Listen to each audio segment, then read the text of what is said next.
Hello, everyone. I'm Slava Gerovitch from MIT. Welcome to the book launch of Olessia Kirtchik's new book, Economic Knowledge in Crisis, Economists and the State in the Late Soviet Union. This meeting is held jointly by two virtual platforms, History of Science in Central Eastern and Southeastern Europe, a platform run by Jan Surman, and Chorus, Colloquium for the History of Russian and Soviet Science, a platform run jointly by Alexei Kozhevnikov, Egle Rindzevichute, and myself. And today we'll hear from Olessia with the presentation about her new book, and then followed by comments from Ewa Dąbrowska and Ilya Matveev. Then Olessia will have a chance to respond to their comments, and after that we'll take questions from the audience, and the total duration will be about an hour and a half. So let me move right away to introducing Olessia Kirtchik. She's a sociologist and CNRS researcher, specializing in sociology of science and technology. She holds a PhD from the School of Advanced Studies in Social Sciences, EHS, and has held academic positions in Russia, France, and Austria. Her research focuses on the history of cybernetics, AI, and the circulation of economic ideas. Notable publications include the Soviet Scientific Program on AI at the British Journal for the History of Science Themes 2023, and Computers for the Planned Economy, Europe-Asia Studies 2022. She is currently working on the iAction project, studying AI's role in public administration in France. So we'll go right away to Olessia presentations. I have a question right away, Olessia. On the cover of your book, you have this image of a person which reminds me, as an American, and maybe many other people, of a very specific person, looking at this hairstyle and red tie, and in combination with the title. Did you really mean a very specific connotation with the image on the cover? A very specific connotation? No, I don't think so. What is it? Tell me. It reminds me of Trump, obviously. That's oh, really? No, I definitely really, when I looks chose like a this caricature of Trump, right? Especially today and with this Right, quite, exactly. I think very yeah, timely I see. illustration. Right, right. Okay, so just Okay. okay, the floor is yours, Olessia. Go ahead. First of all, thanks a lot, Slava and Jan, for organizing this book launch. This is really a pleasure to talk about my book in this very nice company. So in 20 minutes, I'll try to present the main ideas and the main theses that could be discussed later. Cool. So actually, what is this book about? Right. What I wanted to research here is the visions and the roles that the economists, Soviet economists played in the elaboration and implementation of the economic policies during the late Soviet period and then during the transition. And actually, this the ideas, the motivations, primary motivations to make this research and write in this book were those two puzzles that you see on this slide. The first puzzle that I had, the question that I wanted to research and to have an answer. Actually, how did the radicalization take place, which led from the concept of perestroika as a revision of socialism, as we commonly know, to the project of capitalist transformation? I think there is nothing obvious for me and no fatality, right? So how we how did we go from one to the other project, how this radical transformation took place. And then the second puzzle was, what were the conditions for economists to rise to power during this same period? I mean, before the collapse of the Soviet Union, because economists were not at all in power positions or decision-making positions during the Soviet rule, and then suddenly we see that this rise to power of economists of this discipline, the professional group. So, what were the social mechanisms to fight behind this phenomenon?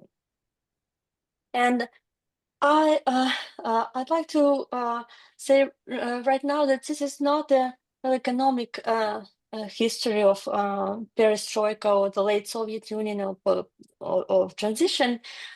This book is written from a particular stance, particular perspective of the historical sociology, history of social sciences. So, and of course, it doesn't pretend to explain fully or comprehensively very complex processes, right, which were behind the perestroika and the transition, but really to focus on the economists and their role during this specific period, which was so crucial in our recent history. And additionally, I was interested to see what became of this particular group of economists during the post-Soviet period. So this book is actually a result of many individual collective projects on the history of the Soviet economics, which I conducted individually or in research groups for many years.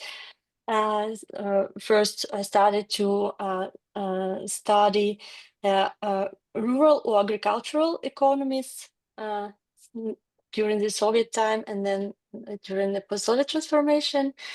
And after that, I worked a lot on the history of mathematical economics in the Soviet Union.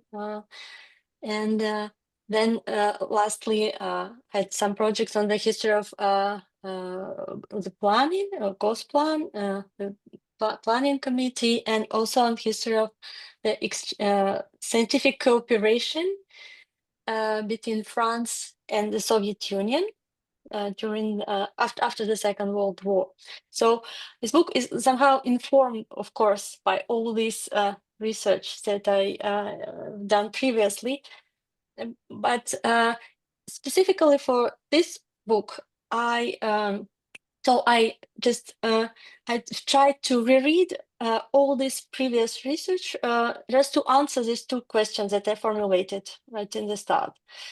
And specifically for this book, I done a collective biography of what I call a population of reform economists. Try to explain what I mean by these words. So I considered the professional, educational professional careers, these reform economists who participated in various efforts and various activities related to the perfection in the economic mechanism in the Soviet Union, then perestroika, and post-Soviet economic reforms. And so by looking at who was participated in which commissions, was who held some positions in charge of this question. So I constituted a list of 138 individuals who were economists by training and profession, at least for some period. So it's just I've said based on their roles in the economic reforms and economic policy making under Gorbachev and then Yeltsin and then also Putin. And this population of reform economists is quite divided into academic and administrative economists. So academic economists are those who were engaged primarily in academic institutions and university positions, and administrative economists who held positions in the central economic administrations, and also economic research institutes related to these ministries. And then also this population is divided to two big groups of older and younger economists. Like the older generation economists are those who are born before the Second World War, just to say it roughly. So how the book is organized? Of course, I'm trying to explain the problematics and various approaches which existing in social sciences to consider the role of economists in the social change, like perestroika and post-Soviet transition. And then, the chapter 2, which is chapter 1, but it's just related to the question in Routledge, in Palgrave, they identify the introduction as a chapter 1. Right? So that's why the first chapter here is actually chapter 2. This chapter is called "In the Service of the Soviet State." It's like a synthetic presentation of the evolution of economics as a discipline and a profession during the late Soviet time. So especially, I'm focusing on the post World War II period, and I tried here examine what seemed to me very important but understudied question. What did it mean to be an economist in the Soviet Union? There were many people called economists, but who were they? What were they doing? In what institutional places and the Soviet academic, administrative, political system can we find economists? What are the most typical roles or professional identities? Right? And of course, this question is worth writing the whole book or even a series of books, maybe. But what it was important to me to understand, to formulate a specific model of relations between economists and the state under the Soviet rule. Right?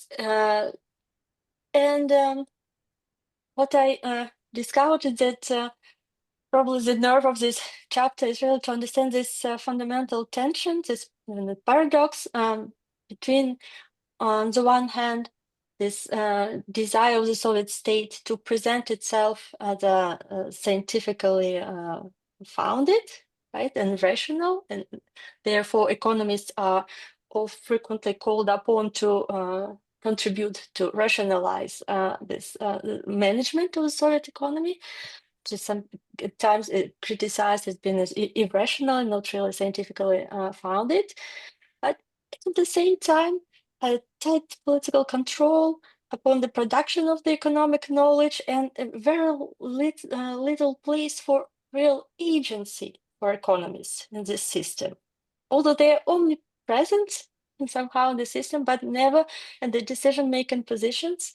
And it's something that I termed as a failed technocracy. Finally, it's a situation where the state produced a very large, extended apparatus of system of expertise in economy, in the economic domain, but somehow wasn't unable to take all this profit, all the benefit from this system.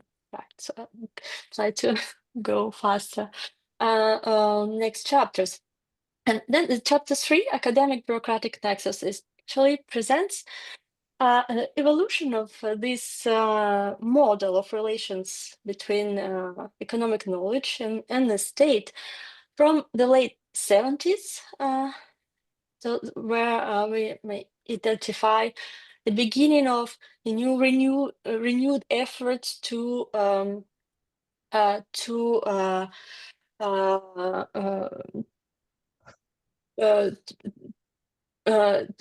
fix the current problems of the Soviet economic system, especially identify these problems of the economic management, essentially. And actually, what I found that it was also sort of counterintuitive that perestroika, very chaotic decisions of perestroika often seemed as not really founded in economic expertise, but on more like voluntaristic moves, first by Andropov, then Gorbachev, and so on. But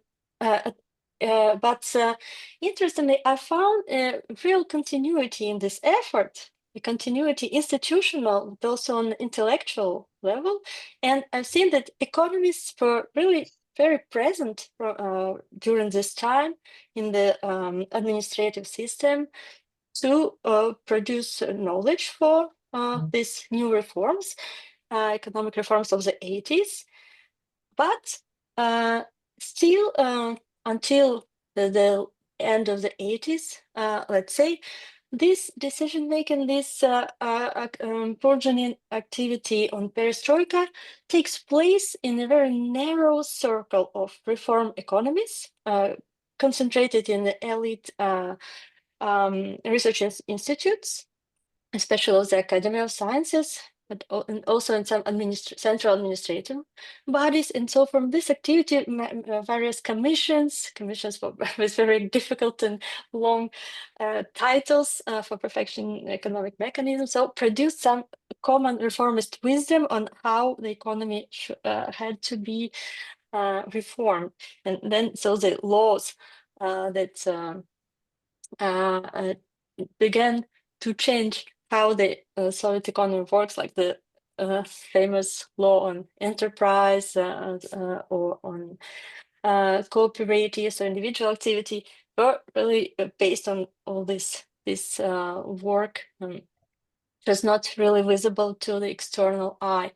And then all these changes, like in the late 80s, and this chapter 4 and 5 explore this period of starts with especially with political reform in the Soviet Union, the late 80s, and it explores the emergence of new roles, new identities for reform economists. Cham now for whom now public space, a new emergent public space is open, who can interfere directly in the public debate, be elected as parliamentaries, deputies, just to write papers and be real opinion makers, and so on. And finally, they come also the rise to government in from the 1989. And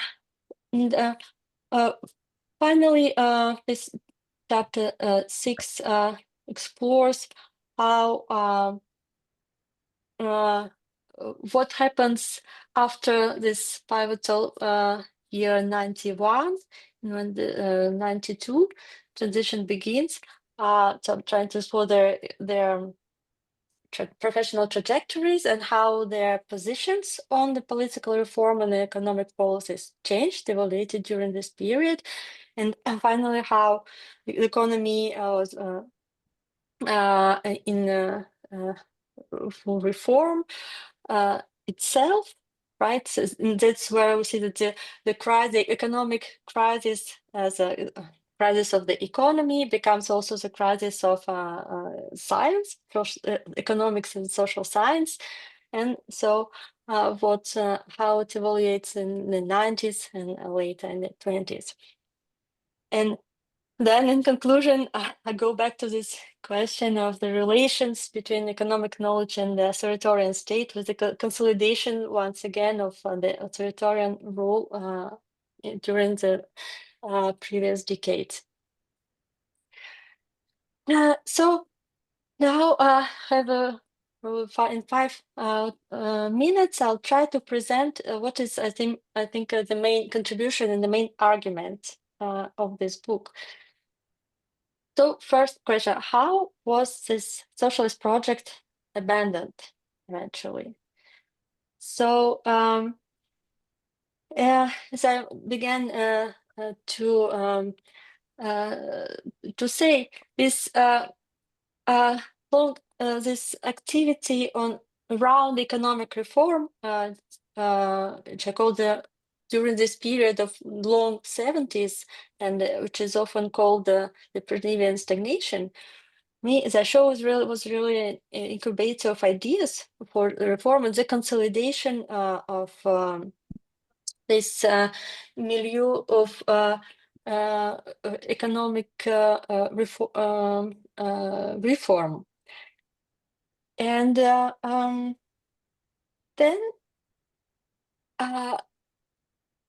I focalize on this period of 1989-91 as a critical juncture, which really allows us to see in detail how we went from these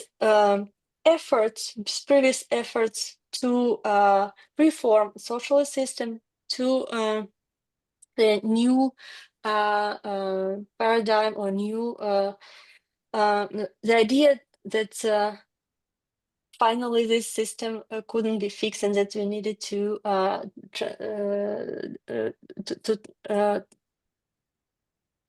go to another system, which is market and capitalism.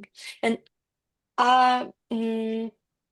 so I'm developing an argument based on contributions on the critical junctures and critical processes especially by the French political scientist Michel Daubry and the sociologist Pierre Bourdieu.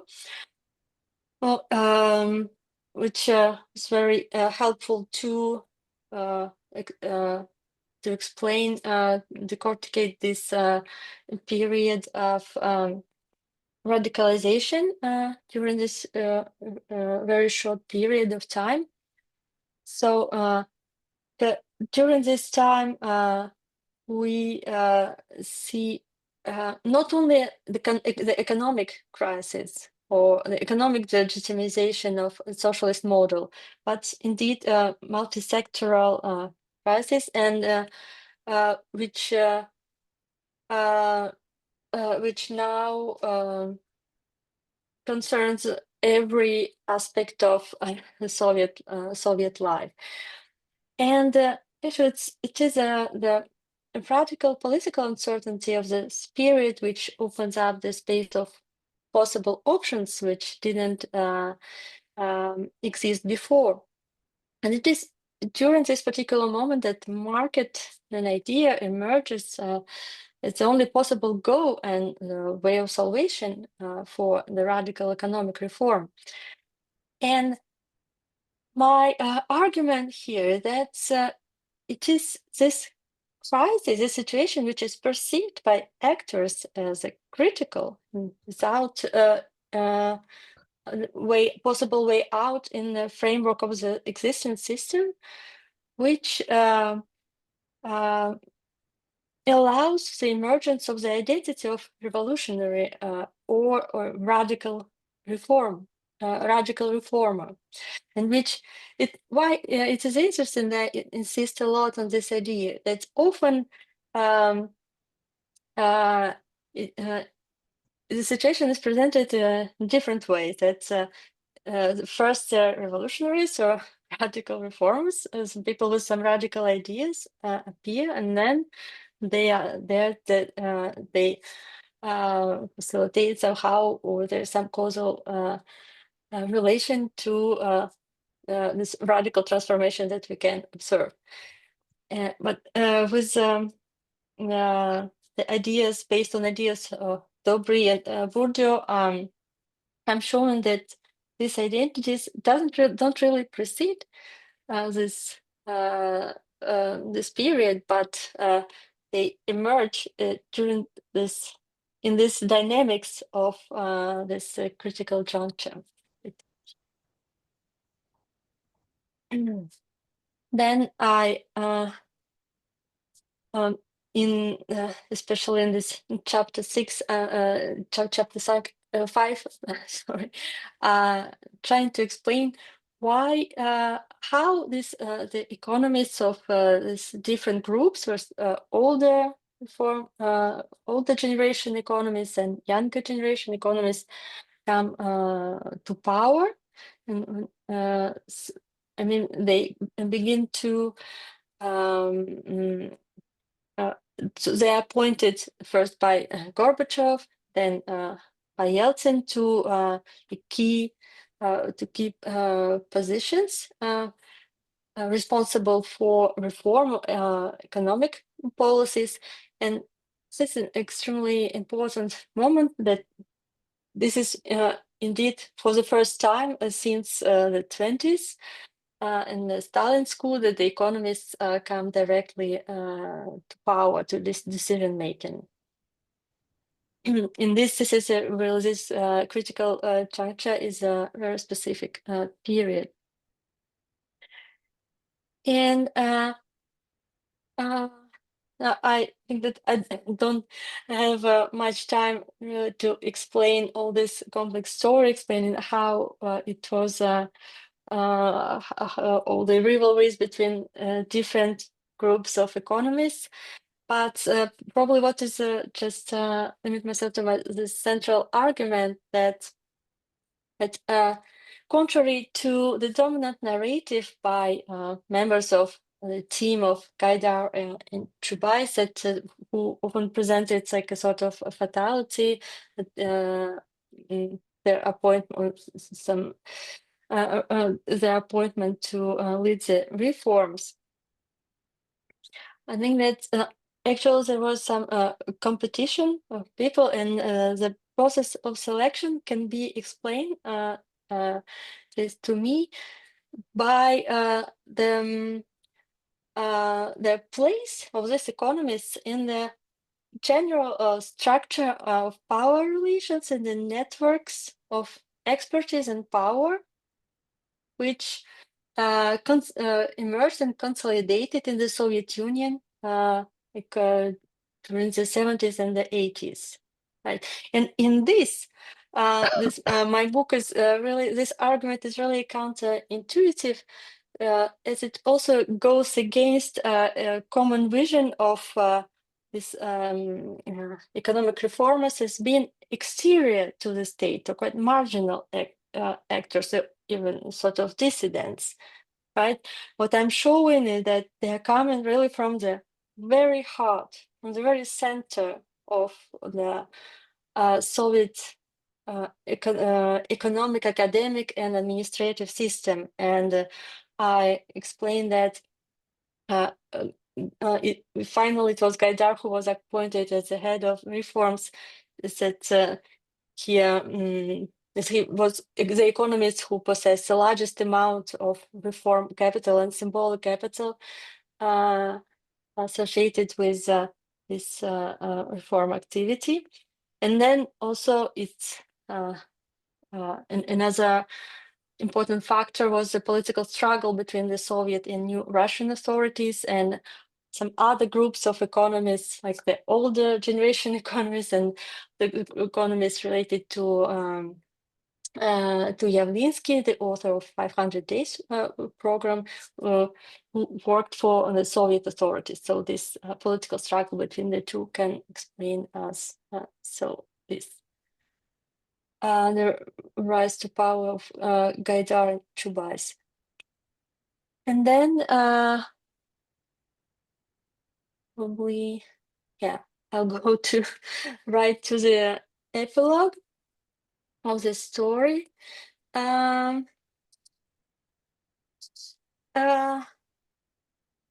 Finally, this attempt to consider, to examine this professional, the trajectories of these economists over a longer period, from the 80s to the 90s and the years 2000, helped me to state, to observe a really stunning continuity of this milieu, of this group of reform economists, became government economists, and especially the younger generation ones, who were in charge of economic and financial policies during all this period. And I think that this is really interesting because it helps us to think about the nature of the change. I know the change of elites in this revolutionary process of change, and probably we'll have an occasion to come back to this question during our discussion. And then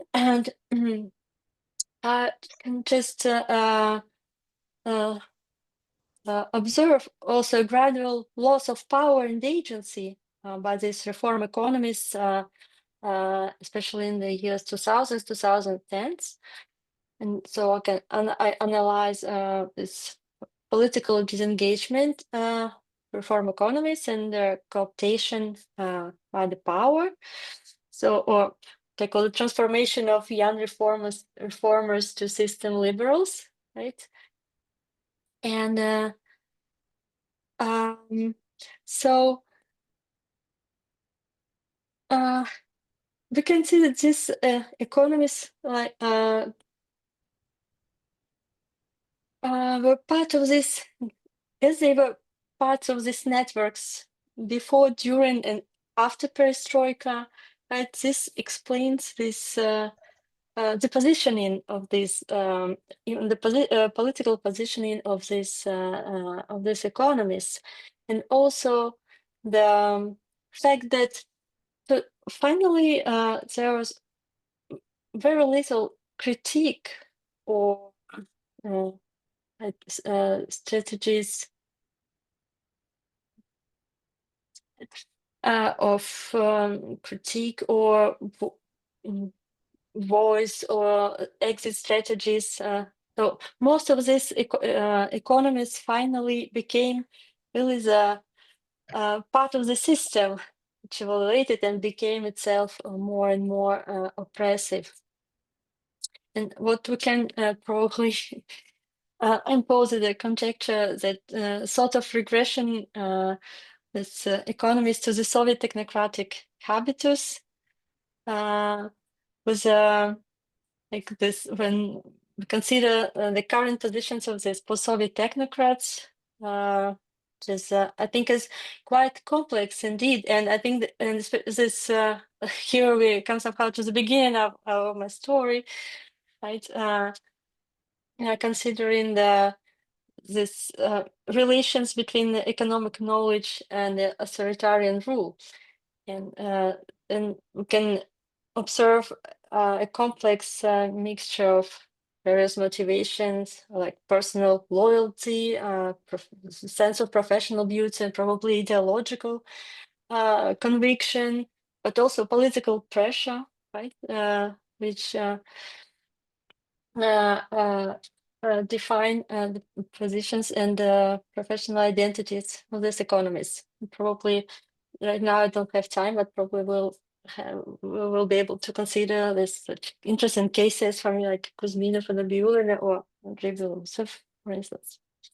Well, thank you. I will stop here and give the floor to Ewa and Ilya. Thank you. Thank you so much, Olessia.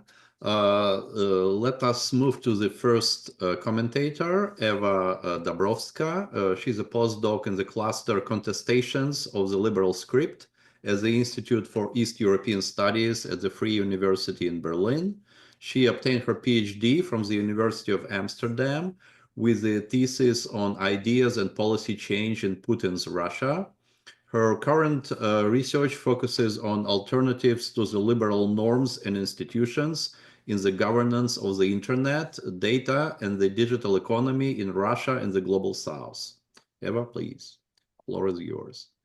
Olessia, if you could stop sharing, that would be helpful.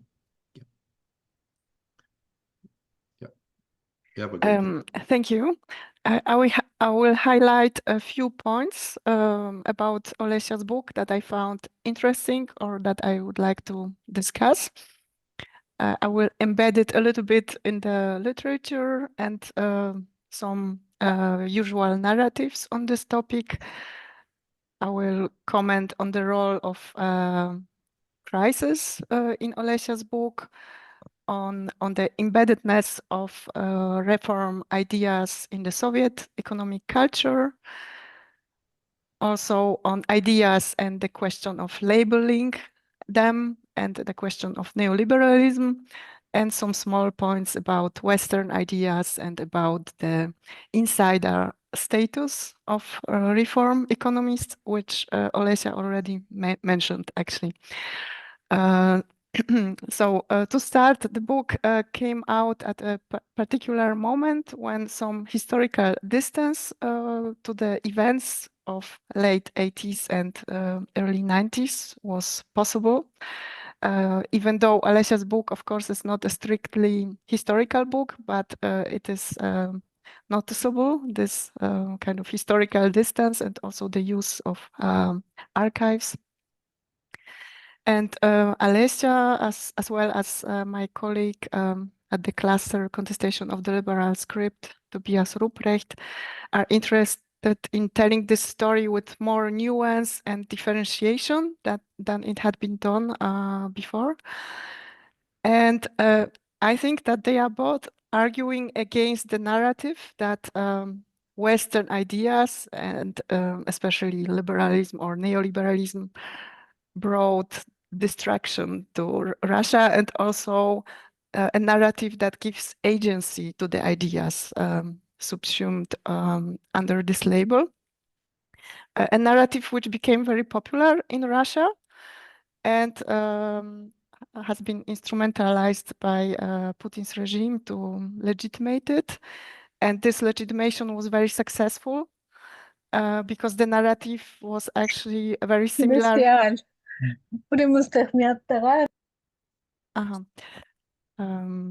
Because it was similar to the actual perception that was existent in the broad population. And the book of Katarina Blum is devoted to understanding of the effects of these events and this narrative had on ideological developments in the Putin era. So it seems to be a moment to rethink these developments from various points of view. So a strong and important point about the book is that it focuses on the notion of crisis or critical juncture. Olessia already mentioned that, and it is a very fruitful approach that enables us to actually very well explain the radicalization of ideas and the radicalization of economists during that time. And Olessia works against what Michel Dobry characterizes as illusion of causality. And she shows in her book how difficult it is actually to trade causality in a situation of chaos, disintegration of empire and political crisis. And so this image that ideas were causing something must be qualified. And in her conclusions, she explicitly denies that ideas might act as independent variables. And I think this is like her one of her major points in the book. So this theoretical focus functions very well in the book. However, it could have been done more consequently, because some chapters seem to have a different research question and a different theoretical focus, and are more interested in the development of the economic science, which somehow loses this focus of crisis. Nevertheless, another strong point of the book is that Olessia shows how reform ideas were embedded in the Soviet economic culture and in the Soviet economic thinking. And this is an illusion, again, an illusion we might have today about liberal ideas discussed during the Soviet Union, that they are kind of, that they, from the beginning on, had been very modern, let's say, or very related to capitalist system, let's say. But actually, even Marxist ideas were discussed as reform ideas, and this pertains to the idea of workers' alienation, which played an important role.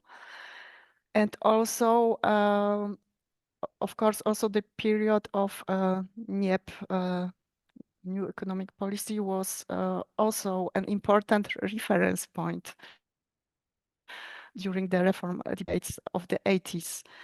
And the market, like the representation of the market, was kind of inspired to a large degree by this period, and the Stalinist era was regarded as a kind of deformation of that. So probably many of us had forgotten how important this Soviet references had been in the reform discourse. The third point is on ideas and labeling and neoliberalism. Olessia argues that neoliberalism, like actual neoliberalism, actual thoughts of Hayek and his writings, only had a very marginal public in the Soviet Union, and this might have changed later on. And that even the reform economists, there is no evidence that they had been immensely influenced by this by these ideas. Of course, in the late 80s, some of them were exposed to these ideas. They were also traveling to Poland and to Chile. But in general, this impact was much lower than it is commonly assumed. And that's why Olessia, in general, is not a big fan of characterizing these ideas, the reform ideas of Gaidar and other economists, as neoliberal, because he defines, she has this narrow definition of neoliberalism as pertaining to Hayek and probably also Friedman's school. And she argues that, that this perception that neoliberalism basically was brought to Russia should be qualified. However, one of the definition of neoliberalism, of course, is market fundamentalism. And she shows that that indeed there was a kind of obsession with markets in the 80s, and a clear belief that market is something which is needed and a necessity. And the other point I wanted to make here is that Gaidar was convinced that macroeconomic stabilization is needed. And macroeconomic stabilization is also a neoliberal idea. So we may not like the label, but maybe like scholars who use the label, who do use the label, also have some justification for doing it in any case. okay, like concerning the previous and this point, embeddedness in the Soviet economic culture, I found it very, very interesting how many how diverse the debate on the market was, and I thought it would be interesting to have to see some more kind of semantic research on Soviet and post-Soviet market, like how the notion was changing, and I was also thinking that the notion of money and capital is also absent in your book, and would be interesting to know more about it, how this understanding was changing during this critical moment. I've almost finished. Neoliberalism is often perceived as a Western set of ideas. However, Olessia shows that actually the reform economists were more inspired by non-Western, like by experience of non-Western countries. East Central Europe, China, and Chile were much discussed, which would be also kind of a qualification of this representation that Western ideas came to Russia. And the last point is one that Olessia already mentioned. She shows very convincingly that reform economists, they had this image of being outsiders and are also even nowadays being perceived as marginal figures in the political scene in Russia, and like in Russia in the early 90s. Of course, I don't mean the economists that are now part of the regime, but I mean Gaidar and his team. But actually, there were people with what Olessia calls huge political, administrative, social, and symbolic capital, which they had built over the years. So it was not accident that they were not kind of figures from nowhere. The opposite was the case. They have systematically built their position in the economic in the milieu of economists, and also in this reformist milieu, let's say. So these were the points I found very interesting. In general, it's a great contribution to the debate, and I hope there will be some more research along these lines. Thank you. Thank you so much, Eva. So now we'll hear from the second commentator, and then Olessia will have a chance to respond to both comments. The second commentator is Ilya Matveev, who is an independent Marxist researcher in Russian and international political economy. He is currently a visiting scholar at UC Berkeley and a member of the research group Public Sociology Laboratory. He is a founding editor of OpenLeft.ru. His recent publications include From Chicago Boys to Hjalmar Schacht, the trajectory of the neoliberal economic expertise in Russia in Problems of Post-Communism 2024, and When the Whole is Less Than the Sum of Its Parts, Russian developmentalism since the mid-2000s in Russian Politics 2023, a joint paper with Oleg Zhuravlev. Ilya, please. Thank you so much. Thank you.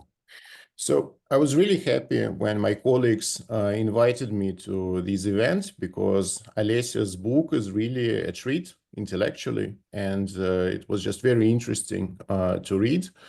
I learned a lot, and the book really shines in reconstructing very specific genealogies of ideas, policies, and reforms. So you feel that it's a very kind of reliable source of knowledge, because it's based on so many archival sources and other primary sources, and you really feel confident that this particular genealogy is exactly what happens, you know. So in that sense, I would just gladly consult this book first and foremost when I need to, you know, learn about something about some specific reform, like 500 days plan, for instance. That would be my primary to-go book to learn about that. I found really striking this description of the Soviet Union as a failed technocracy, because the Soviet Union placed such an emphasis on scientific rationality, but economic knowledge was not really at the forefront of governance in the Soviet Union. So that was very interesting. And my question here would be, what about other forms of knowledge? So I recently wrote a short article about technocracy in modern Russia, and I basically equated technocracy with economics, right? So I also made this move. I said that, you know, economic knowledge is what you would understand by technocracy at the present moment. But then the editor asked me, so economics is only one field of knowledge and expertise. What about technical knowledge? What about other fields of scientific knowledge? So I didn't really have a good answer for him. So now Olessia will have to suffer for me and develop some kind of answer to this query, especially in relation to the Soviet Union. So economic knowledge and other forms of scientific knowledge and their relation to this notion of technocracy. So that would be my first kind of query. I also found very interesting the discussion of the critiques of the Soviet economy that were really homegrown. So I found it really convincing that most of these critiques, they developed from within the system. So they were not imposed by some neoliberal experts from the West. It was really a product of domestic thinking and analyzing and basically rejection of the command economy. Another thing that was really interesting was this discussion of technocratic kind of anti-populist approach of the Soviet economists. And again, you would think that this technocratic approach is the product of neoliberal mindset that was very present globally at the time, that, you know, we need to isolate those economic reformers, we need to protect them from public pressures. So that was very popular as an idea just globally, not just in Russia. But then in Russia, there is a specific local genealogy to this idea that we need to protect economic rationality from these popular pressures. That was interesting to learn for me. So like one big question that I have for the book. So a quote from the conclusion. So Olessia writes, ideas are important, but our arguments in this book is that what economists think and do is not an independent causal factor.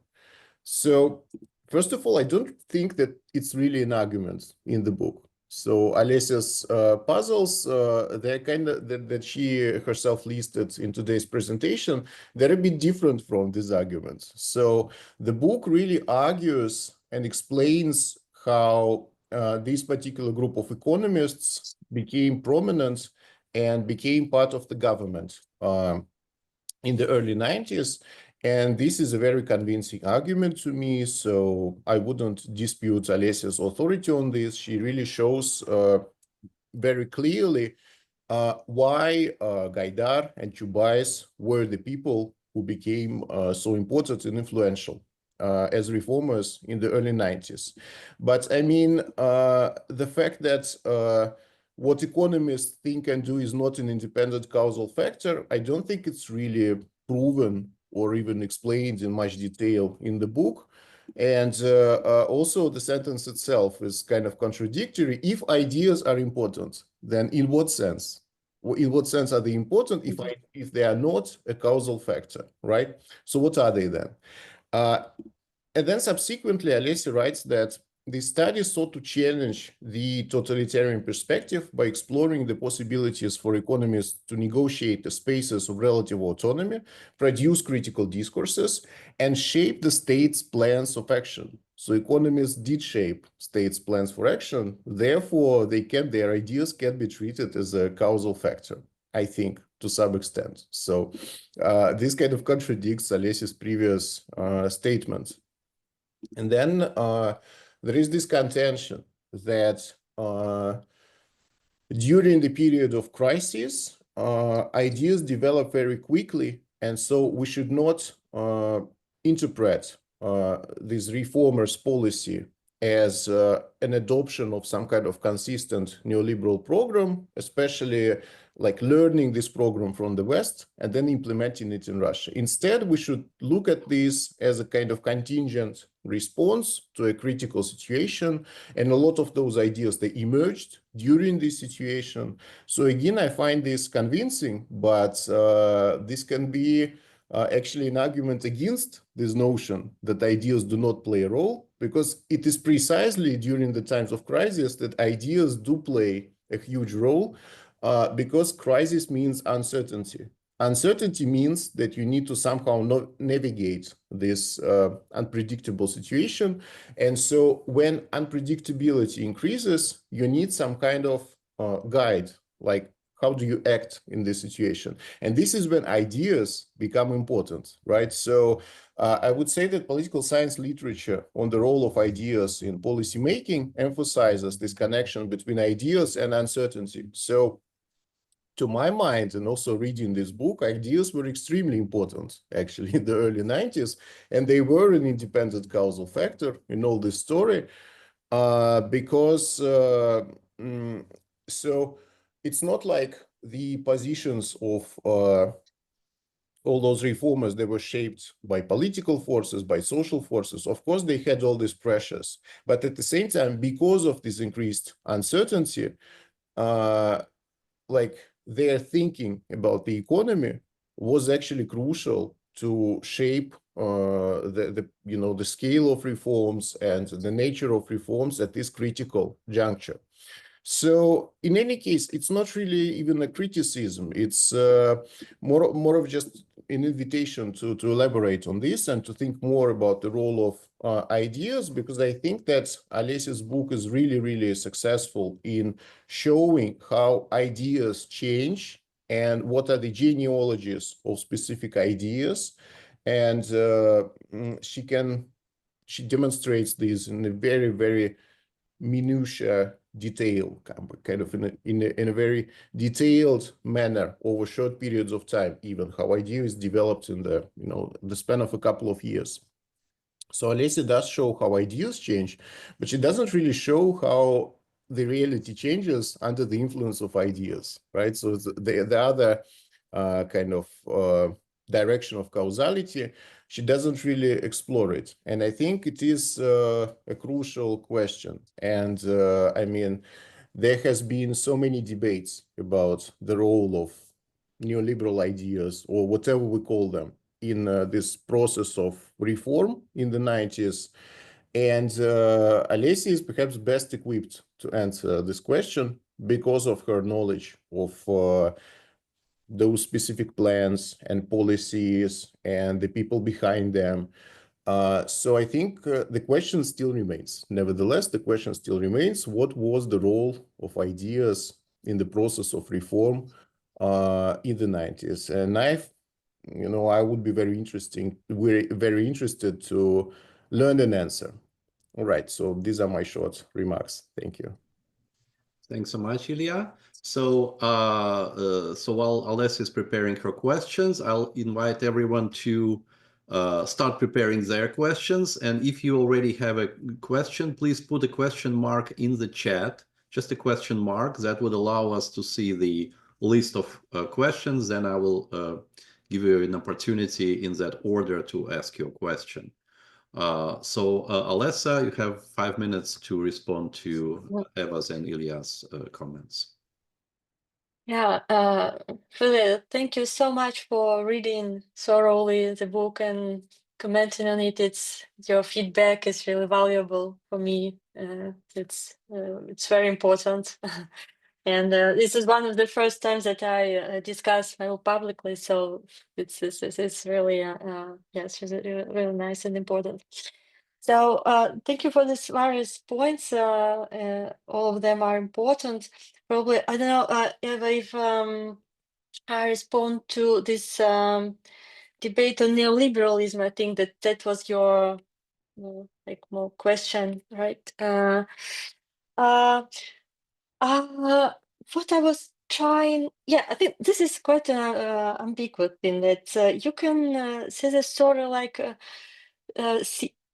you can imagine that the what we commonly call neoliberal ideas didn't emerge only in the West, but also in the socialist reality, like grew from the experience of reform, of thinking, of debating the reform. But then the question, yes, because in the end, some similar moves or some similar ideas came from this very different genealogies, very different Soviet neoliberalism is really very, very far from Montpellier, Hayek, and Friedman. That's true. So probably I can accept this argument of neoliberalism in this very large sense, that there is some similarity in ideas, or right, some sort of homological positions as a response to different situations. Yes. And I think also what is interesting with Gaidar, I think that's probably I just respond to this point.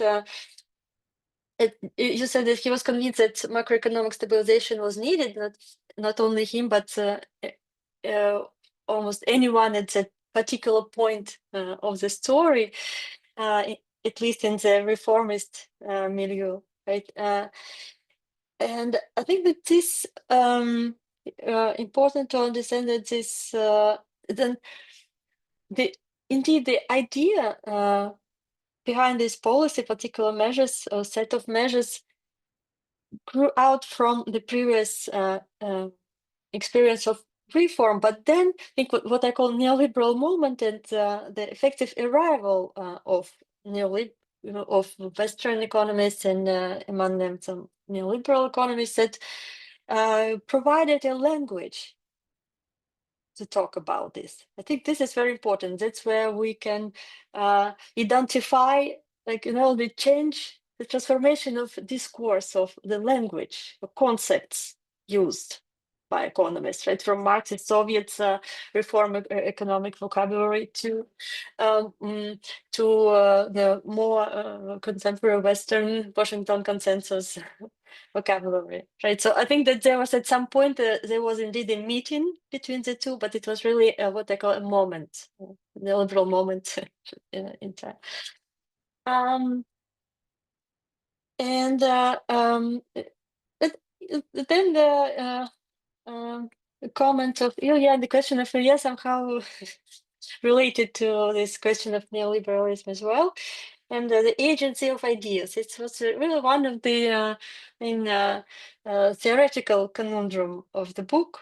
Something that really was one of the motivation to write it.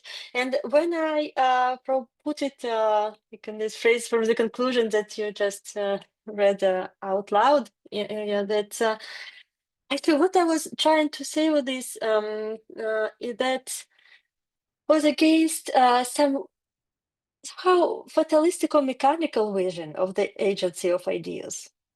Right? There are idea, and then if there is idea, and then somehow it changes reality. So some there's some thesis of performativity of economics, right? You have some liberal or neoliberal theory, and then like by magic, somehow these theories diffused around the world, so powerful that everyone accepts them. And so I think that what I was trying to say a little bit against just this vision, some diffusion is some naive vision of this agency, and to show that in especially this evolution of the Soviet economics, Soviet reform economics, and post-Soviet one, allowed me, I think, to show that we need some conditions for this agency of ideas, and the political conditions, first of all, very important. Because reform economies, for instance, many of ideas of perestroika were developed by reform economists since the 50s or the 60s, right? They were not really about the economy of enterprises and so on, but motivation and so on. But it's not that they had this idea that it could have in agency immediately, right? We need some these ideas. The agency of ideas is constructed politically, socially.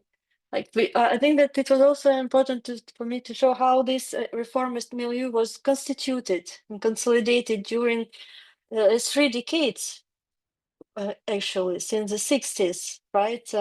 Since the reforms of Kosygin, with institutions, with people, with some very powerful figures like Ganbegyan, it's like some others. So it's really, power is not an idea; it's something tangible, right? You need to have these places, and you have this economists. For instance, for me, what I was trying to show, that under the Soviet rule, the economists really didn't have economic agency. Their ideas didn't have this performative power, right? But you are completely right at this critical juncture. This really, but a very particular moment, a rare moment in history where ideas may really have this crucial role, but once again, not by themselves, but they're caught in this very complex constellation of. And I'm convinced, although I've studied economics and economic ideas, I'm convinced that the primary crisis in the Soviet Union is not economic but political, I think. Right, and then also another one, theoretical explanation for these ideas. I join the analysis of Pierre Bourdieu in particular, who's talking even when he speaks about France, French academia, Europe, or United States, in terms of relative autonomy.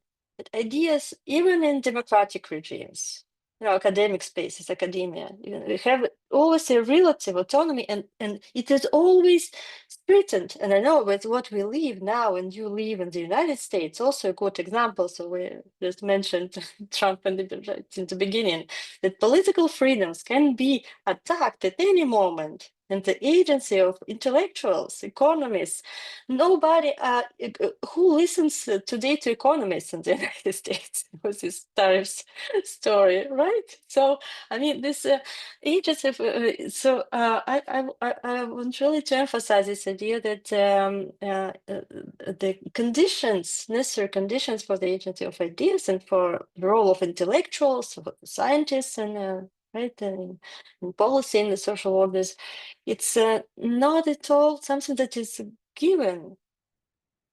It needs to be constructed, preserved. You need to fight, to struggle, right? And then I think that also the loss of didn't have to discuss much in detail the end of the story. So the loss of this liberal project in Russia, the fact that they were not really able to fight the liberal project, right? So I think it's also a very interesting part. So that's why also I focus so much on this theoretical question of the relations between economics and social science and power. For me, it's a really central questions in this story.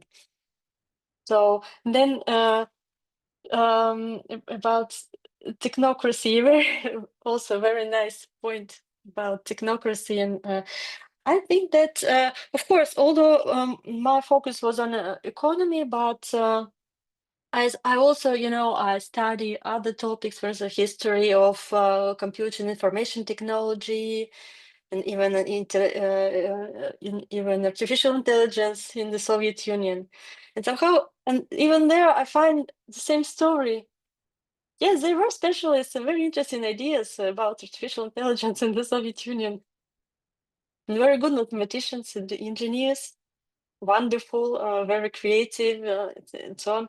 And also, I think this system was designed in a way. I think it was a really structural problem. It was not a problem with economics. Structural problem, the inability to, to implement innovation in the Soviet Union in any sphere. But probably with very few exceptions in the space and military, right? In all the rest, because this what I would call really a failed technocracy. And I stop here to take more questions. Thank you. Thank you so much, Olessia. So we'll start with the questions. I remind everyone, please put just a question mark in the chat. The first question from Ivan Boldarev. Yes, hello everyone, and this is both a question and a comment. That's hence the exclamation mark in the end. And I would like to start by congratulating Olessia on this book and of course on l'habilitation à diriger des recherches, the highest academic achievement in France with which this book is associated. So it's analogous to the second dissertation in Germany and Russia. And I mean, this agency of ideas is, of course, a fascinating topic, and there is a huge literature in different fields, including international political economy, to which Ilya was actually implicitly referring, arguing that in the moments of crisis, ideas matter. But I mean, while looking at the book and also, kind of following this conversation, I could not help thinking in terms that I myself actually hate, because I don't like to discuss things in terms of, people, individuals, big role of individuality in history and all this stuff. And I fully share Olessia's idea of, infrastructures of expertise, the idea that, I mean, the expertise should be placed in a specific context. But still, one big elephant in the room here is Gorbachev himself. A person who seemed to be obsessed with ideas, a person who seems to have looked actively, to have first produced ideas himself by, all these buzzwords, ускорение, perestroika itself, right? All sorts of things. A person with an academic background who had a feeling, who had some respect to academic knowledge, unlike most of the Soviet bureaucracy before him, right? A person to whom suddenly lots of economists and intellectuals who were active before him gained direct support, access. That was not the case in the infrastructures of expertise in the 70s. I mean, no one would have that much economic advisors, and generally, academic advisors. It's not about economics. Zaslavskaya was a sociologist. It's generally about social scientific expertise and part of it in the political decision-making structure that suddenly all opened up. So that was an opening moment, right? But I would like to emphasize that it might have been really connected to the personality of the leader and to the style with which he tried, like ideas directed or, ideas motivated style with which he tried to lead.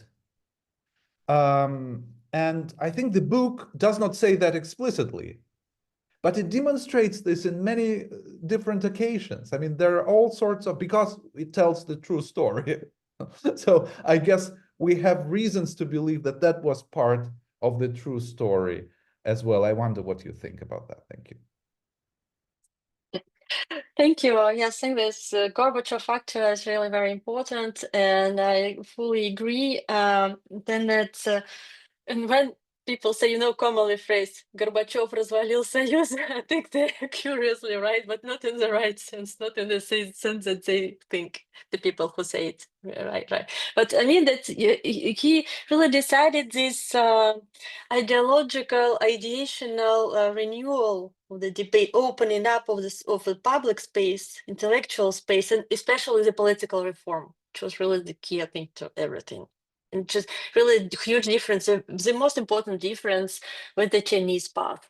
Then we can imagine like details of political economic reforms, this, that, but it's just really details. I think that this is really that the democratization of political life was an important idea for Gorbachev, I think. Really this. And this was a really huge difference with those rest. But then, unfortunately, I was just saying that Guillaume Sauvé was just here, but he left us. But he would be a better expert to answer this particular question on Gorbachev, because Guillaume wrote this wonderful book on which actually appeared in Russian in NLO recently. This just this spring. Right now, you can read it, and of course, and in English as well. He shows actually that also that all these ideas Gorbachev he didn't invent, and he voiced many ideas. But I think that nearly all these ideas were produced by this, especially political science and the international relations expertise. There's MMOs, Institute of the USA and Canada and so on, and other particular places of high elite places of thinking, of reformist thinking. And Guillaume showing is really wonderfully. So I think you're right, but I put less emphasis on him, just showing that he launches this idea. He says, "Okay, economists, other intellectuals come here, and you can propose your ideas and so on." So it was, but it was really a crucial point. But also, if you mentioned somehow, and it's normal also because we are even in Gorbachev, we are in authoritarian rule, right? Very with the general secretary, which is an important figure in such type of regime, right? Like in just Russia today as well. So it's just normal somehow that this is a person who voices this expertise which was produced by many people around him. And yeah, I think that's it. All right, thank you. Any other questions? Feel free to put a question mark in the chat or raise your hand if it suits you better. The floor is open for questions.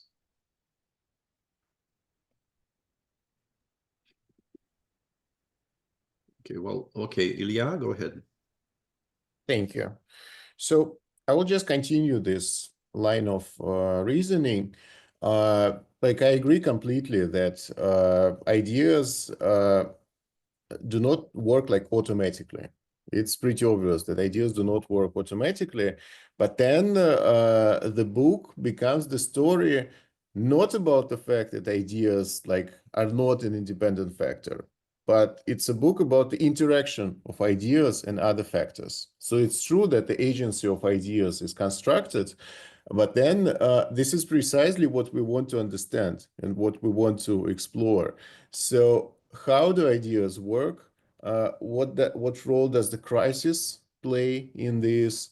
And even like individual agency of people like Gorbachev, and I agree with Ivan's point that Gorbachev was just inclined towards respecting ideas, and not just ideas, but kind of theories and paradigms. So he was a person who was really just interested in this coherent ideological systems, right? And because of his personal agency, ideas moved to the forefront. So this is, I don't think that this is a very kind of abstract, you could say academic question, because right now we see the power of ideas, but in a very caricature way. Like for instance, Donald Trump has this economic idea, right? A very crude mercantilist vision that a trade deficit is bad. So this is an idea, this is an economic idea, actually. So we know like the whole school of thought that developed this notion that trade deficit is bad, trade surplus is good. So this is his economic idea, and the whole world is shaking because Donald Trump has this particular idea. So I'm not saying that ideas work automatically, but there are times when you see this crazy kind of outpouring of influence, and you see this sudden increase of an influence of one particular idea, and it really changes the whole world. So maybe something like that happened in the 90s in Russia as well. So maybe not in this caricature form, but still this notion that privatization is good no matter what, right? So these reformers, they were just really convinced that if you privatize like state enterprises, you cannot go wrong. You cannot go wrong, even if, like Chubai said, even if you pay some more, to people when they privatize your company, your factory. If you even pay them, it's still good. It's still better than having a state economy. So clearly, this is a kind of not just an idea, but a conviction, a belief, a principle.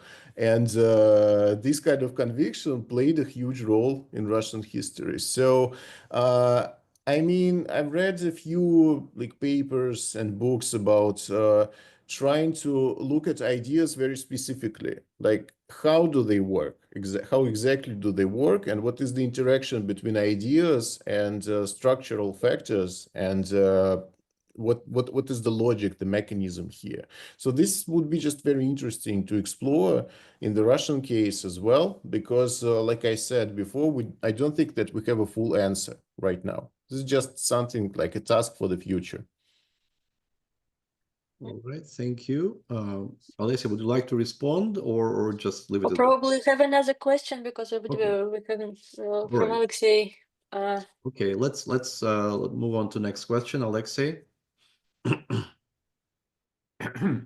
Да, добрый день. Меня слышно, да? Yeah, go ahead. Yeah.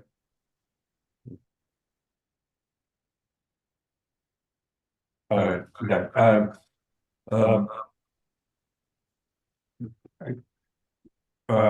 I need one moment. Alexei, I think you have, let's see. Yeah. I need You to double. Can you somehow disconnect your second identity from the? Yeah. Так, годится? Yep. Yeah. Go ahead. Вопрос у меня примерно такой.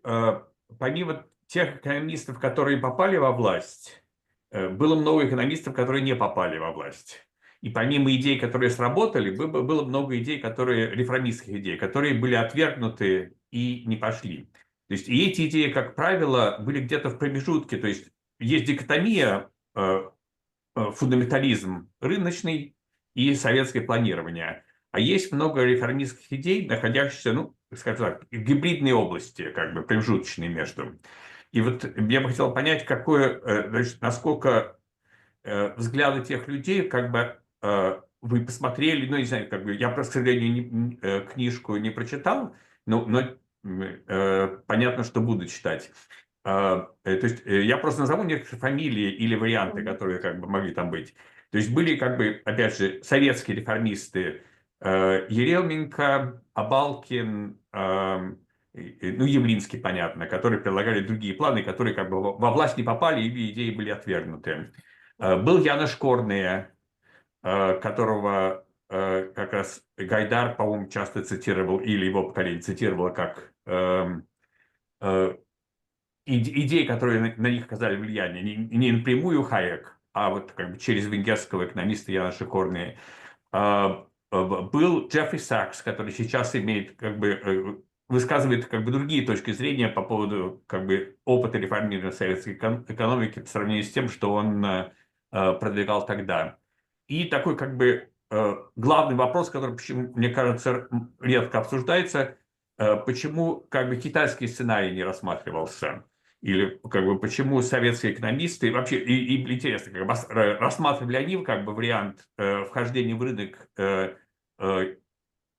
похожий как бы по стратегии на то, как происходило тогда в Китае, или они на это не обращали внимания? Извините, это когда немножко такой как бы запутанный вопрос, но... Слава, мне по-русски или по-английски попытаться ответить лучше? У нас коллеги, не знаю, Whatever you кто-то, может prefer. быть, не говорит. Yeah, I think since some of the Yeah. participants may speak Russian, so maybe you could. Okay. So the first question was why some economists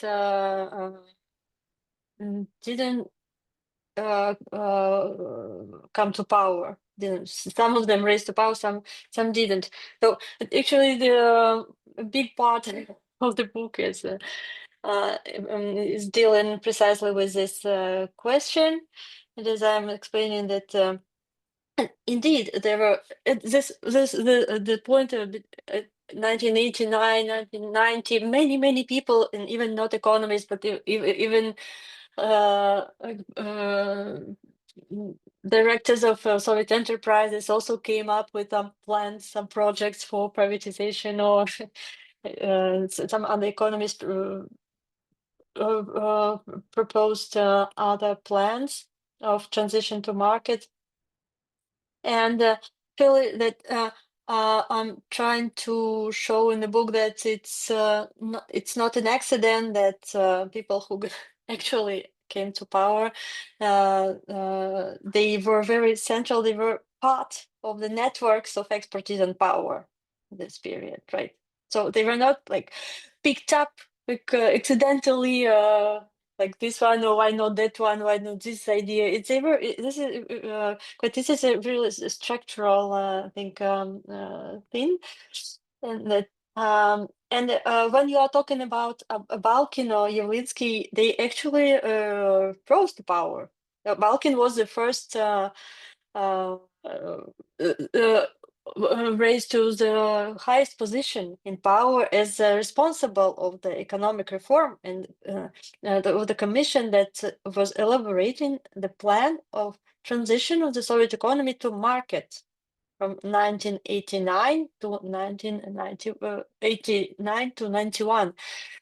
And Yavlinsky too, he was a member of this same commission, and then he became the main person for economic reform in the Russian government, and then back in the Soviet government. So he rose really to the heights of administrative power at this moment, raised directly to government. And why? Because they were part of this reform, official reform economics. And then Kornai, of course, was very important for them. You said Sachs also was interacting for some time with this Soviet and post-Soviet reformers. But it's a different story. Then himself, I think that what is interesting, and I didn't mention it a lot in this presentation, this discussion, that foreign experts, they came to the Soviet Union at some point, but even themselves in their own account, they don't think that they influenced that much. Because when they came in the autumn of 91 to Moscow and to meet various teams preparing different plans of reform that were for Yeltsin and Gorbachev, he observed that they were already converted from market economies, right? So, and then why not Chinese version of reforms was not even seriously considered in the Soviet Union? I think that the part of the answer is that the economic expertise on Asia, and particularly in China, was not very strong. Soviet Union. And when you see the documents, what are the academic, like white papers, economic proposal, economists in the 70s, right, to the Politburo, other administrative bodies, they never discuss Chinese reforms, or very rarely. There was an institute of Far East in the Academy of Sciences, but it was quite marginal in all this domain of in this field of academic expertise. And also, but in the Abalkin Commission in 89-90, when they were discussing various versions of reforms, more radical, like the Poland, because Poland already began their shock therapy, of course.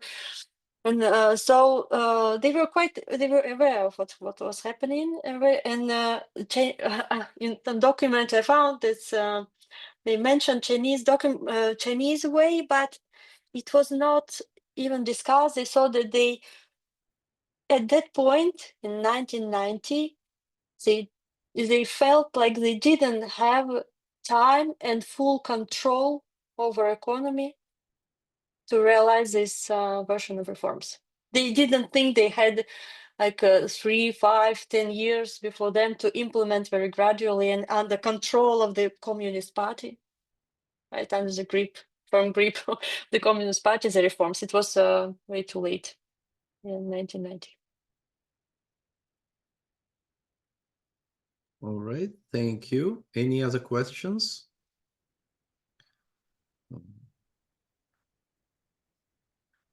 All right, so we're running out of time anyway. So unless there are any other questions, let me thank Olessia for the wonderful book and congratulate her on the publication and her new kind of academic degree in France.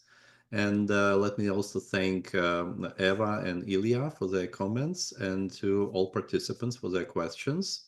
And the last thing I want to say is to invite everyone to our next meeting, which also be a book discussion jointly by these two virtual platforms, Chorus and HPS.CESEE.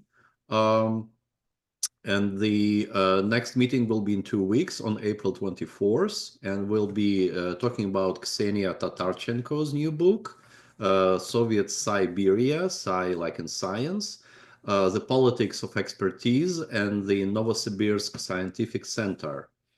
And the discussants will be Ivan Boldarev and Katya Duse. So everyone is welcome to join us in 2 weeks. Also, I should mention that the co-organizer of this meeting, the Chorus platform, also holds not just book discussions, but also individual talks on the history of Russian Soviet science. And if you are not member of the Chorus network, but would like to join it and be notified of our meetings, please let me know, me or Alexei Kozhevnikov here or Eglin Zavichute, and we'll be happy to add you to our list. So thanks again, everyone. Olessia, any last word? Thank you so much. I'm really happy to discuss this book today with you. Great, thank you. Goodbye, everyone.